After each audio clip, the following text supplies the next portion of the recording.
Don't forget to like, comment, share and subscribe to Mufti Tariq Masood, famous scholar. اصل میں حقیقی معنی میں لبرلزم کون سکھاتا ہے؟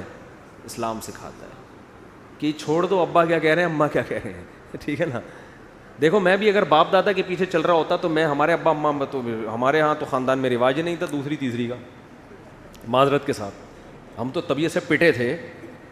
ابا ہوتے تو اب تک مر چکے ہوتے، ہم ابا نے تو ایسا پکڑ کے کوٹنا تھا.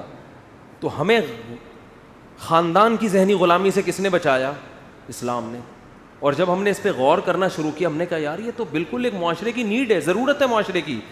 کسی کے باپ کے پاس ان دلائل کا جواب نہیں ہے جو اسلام دے رہا ہے، تو ہم اس ذہنی غلامی سے کیا ہو گئے؟ بولو، بچ گئے. مجھے لوگ کہتے ہیں کہ ابا کا انتقال ہو گیا، وراثت بڑا بھائی نہیں دے رہا، ہمارے معاشرے میں یہ ہے کہ وراثت تقسیم نہیں ہوتی جب تک. میں کہتا ہوں بھائی آپ کا رائٹ ہے، آپ وراثت اس سے مانگ سکتے ہیں. تو اگر ہم ذہنی غلام ہوتے تو ہم کہتے ہیں آپ کا کلچر جدھر کو لے کے جا رہا ہے آپ کیا کریں؟ تو بھائی ٹھیک ہے، بھائی کا احترام اپنی جگہ، مگر یہ تو نہیں کہ بڑا بھائی آپ کی وراثت غصب کر کے بیٹھ جائے. ایسا کرنے کی اجازت نہیں ہے. تو آپ یہ فیصلہ کرو کہ غلام کس کے ہو. سمجھ رہے ہو؟ اللہ کے غلام ہوگے تو مخلوق کے حقوق اور اچھے ادا ہوں گے. اور عجیب بات بتاؤں، جو اللہ کی محبت میں، اللہ کی غلامی میں مخلوق کا حق ادا کرتا ہے، مخلوق کی طرف سے بھی اچھا رسپانس ملتا ہے اس کو. اور اگر آپ اللہ کو درمیان سے نکال کے مخلوق سے جتنے مرضی تعلقات بحال کرو، مخلوق ایسی نالائق مخلوق ہے کہ آپ اس کے لیے کر کر کے آدھے ہو جاؤ گے، یہ آپ سے وفا نہیں کرے گی. یہ بتا دوں، لوگ آئے دن شکایتیں آ رہی ہوتی ہیں ہم اپنے بھائی سے اتنا اچھا سلوک کرتے ہیں لیکن ڈستا ہے وہ ہم کو، ہم نے تو یہ کیا، ہم نے تو یہ کیا. اگر جب اس کی طرف سے موقع آیا تو وہ ہمارا ساتھ نہیں دیتا. میں ان سے کہتا ہوں آپ نے اللہ کے لیے کیا ہوتا تو یہ ٹینشن نہ ہوتی آپ کو. لوگ سب مفاد پر کسٹمر سے اچھے اخلاق سے بات کر رہا ہے تو کسٹمر کیا اس کا غلام بن جائے گا؟ ہے بھائی، کسٹمر کو پتا ہے اپنی پروڈکٹ اس نے مارکیٹ میں اس کا چورن اسی طرح بکے گا. ٹھیک ہے نا. دیکھو نا ہوٹلوں کے باہر لوگ کھڑے ہوتے ہیں، آئیے آئیے آئیے. اب تو جو کراچی میں ہوٹل ہے نا وہاں باہر تک روڈ پہ آئے ہوئے ہوتے ہیں، please sir please sir please please. جو کر رہا ہے نا اس لیے نہیں کہ آپ اس کے کچھ لگتے ہیں، اس کو پتہ ہے گالیاں دوں گا تو کوئی بھی نہیں آئے گا. اگر وہ کہے الو کے پٹھے ادھر آ کے کوفتے کھا لے، کبھی بیٹھ کے ادھر بھی کھا لیا، اگر ہمیشہ یہاں سے مجھے منہ چڑھاتا ہوا گزرتا ہے اس اصولی طور پر، تو اس کے اندر کے جذبات تو یہ ہوتے ہیں اندر جو ہے نا اس کے کہ یار میں دیکھ رہا ہوں، میں یہاں سے ہمارے ہوٹل بھی ویسا ہی ہے، تو یہاں سے کراس کر کے وہاں جاتا ہے، اس کا کھانا بھی مہنگا، تو شرم ہی نہیں آتی. دل اس کا چاہتا ہے گالیاں لکھ کے آپ کی گاڑی پہ لگا دے، لیکن وہ ایسے بات نہیں کرتا. وہ کہتا ہے سر پلیز آئیے نا، آئیے پلیز. آپ دھکا دیتے ہوئے گزر جاتے ہو، ذرا بھی غصہ نہیں کرتا، تیری ایسی کچھ بھی نہیں. لیکن اس اخلاق پہ آپ کے دل میں اس کی محبت کے اتنے سے بھی جذبات پیدا نہیں ہوتے. آپ کو پتہ ہے یہ مفاد پرستی کی دنیا ہے بھائی. جہاں اس کا مطلب ہوگا تو سر سر کرے گا، جہاں مطلب نہیں ہے.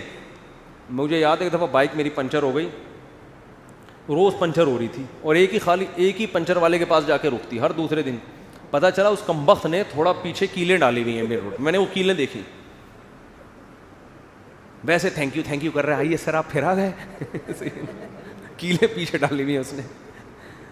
تو مفاد پرستی کی دنیا ہے.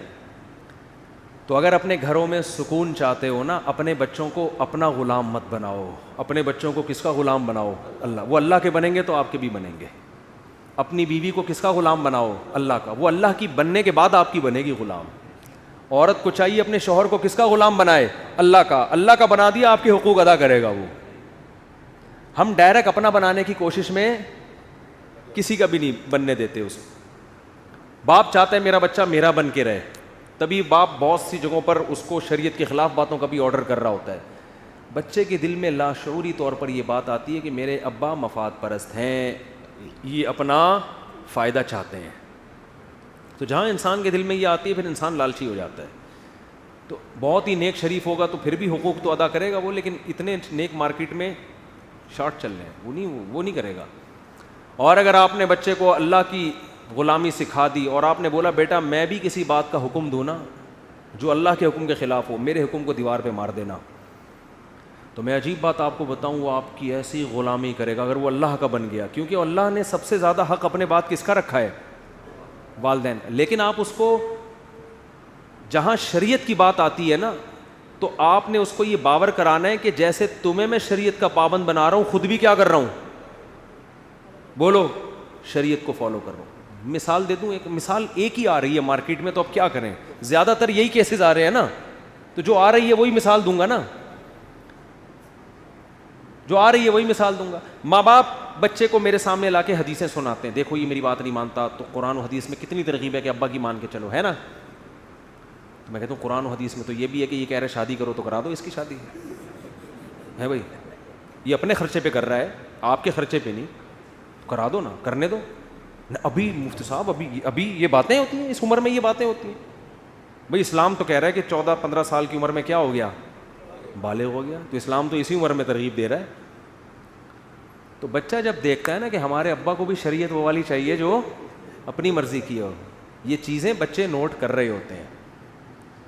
ابا کو وہ والے حقوق چاہیے جس میں اماں ابا کی غلامی کریں.